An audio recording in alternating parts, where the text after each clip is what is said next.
Dans une démarche visant à améliorer la qualité de la couverture médiatique des questions des droits humains, Amnesty International a organisé ce mardi 21 octobre 2025 une session de formation dédiée aux hommes et femmes des médias à Cotonou. Cette journée de travail avait pour objectif principal de doter les professionnels de l'information des outils conceptuels et pratiques nécessaires pour analyser, enquêter et rapporter avec rigueur les situations relatives aux droits humains au Bénin.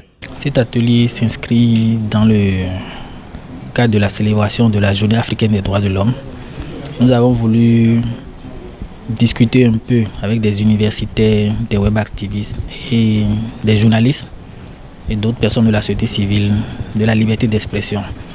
Revoir un peu le cadre légal qui encadre cette liberté au niveau international, au niveau régional et au niveau du Bénin et voir les pratiques actuelles et les défis auxquels cette liberté fait face de nos jours. En investissant dans la formation des journalistes, Amnesty International cherche à s'assurer que les préoccupations relatives aux libertés fondamentales reçoivent une couverture juste, précise et impactante dans l'espace public. L'atelier de ce matin a été une initiative louable dans la mesure où l'Amnesty International nous a donné la possibilité de pouvoir évoquer les questions qui sous-tendent la liberté d'expression et la vision qu'on devait avoir de la nôtre que les instances internationales attribuent à cette liberté d'expression au Bénin. Voilà, je peux en résumé dire que de toute façon, le Bénin a fait le choix de bâtir sa réputation sur la liberté d'expression et son corollaire, la liberté de presse. L'atelier a été riche en discussion parce que nous avons eu une communication, une leçon introductive qui est revenue sur les basiques et les fondamentaux de cette liberté d'expression. Nous avons eu des panélistes également très outillés, très expérimentés qui ont pu partager leurs connaissances avec l'assistance. Et nous avons eu un intérêt, je dirais, un engouement du public parce qu'il y a eu assez de questions fondées aussi bien sur les réalités textuelle, mais également la pratique que vivent les professionnels des médias ou la liberté d'expression tout court au Bénin.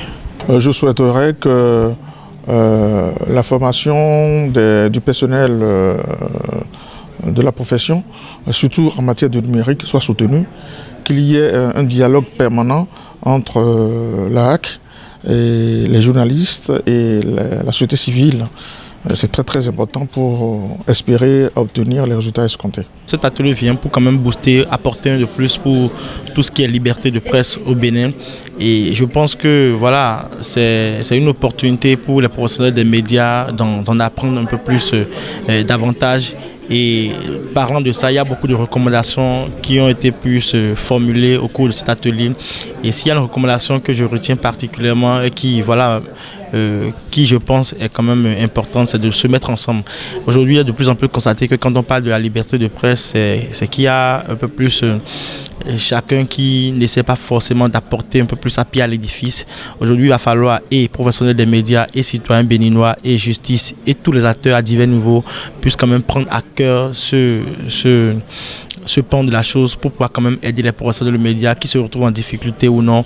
Et cela, il va quand même de notre démocratie, pour quand même aider la démocratie béninoise à pu sortir un peu plus, une démocratie un peu plus gagnante et retrouver un peu plus sa place qu'on lui a toujours reconnue. Nous avons eu au niveau d'Amnesty International, déjà pour les médias, un projet qui porte sur la prise en compte des questions de droits humains et des libertés par les médias. Ce projet a commencé depuis 2023 et cette année, ou cette semaine, nous avons fait le recyclage à Boïcon, à Parakou et à Cotonou. Mais en addition à cela, nous faisons également un plaidoyer avec d'autres organisations de la société civile pour réviser aussi bien certaines dispositions du code pénal que certaines dispositions du code sur le numérique qui entravent le droit de réunion pacifique et la liberté d'expression, la liberté des médias. Nous avons eu à rencontrer un certain nombre d'autorités, des ministères de la République, des institutions dont la HAC tout récemment pour porter ce plaidoyer à leur rencontre, à leur connaissance je dirais, et appeler à ce que ces dispositions-là soient révisées. Et pour la suite, nous entendons poursuivre ce plaidoyer aussi bien pour la fin de cette année que pour les nouvelles autorités que nous aurons. Nous irons vers elles parce que mieux la liberté d'expression se porte, mieux le développement suit son cours. C'est une excellente initiative pour garantir une information de qualité sur ces sujets sensibles.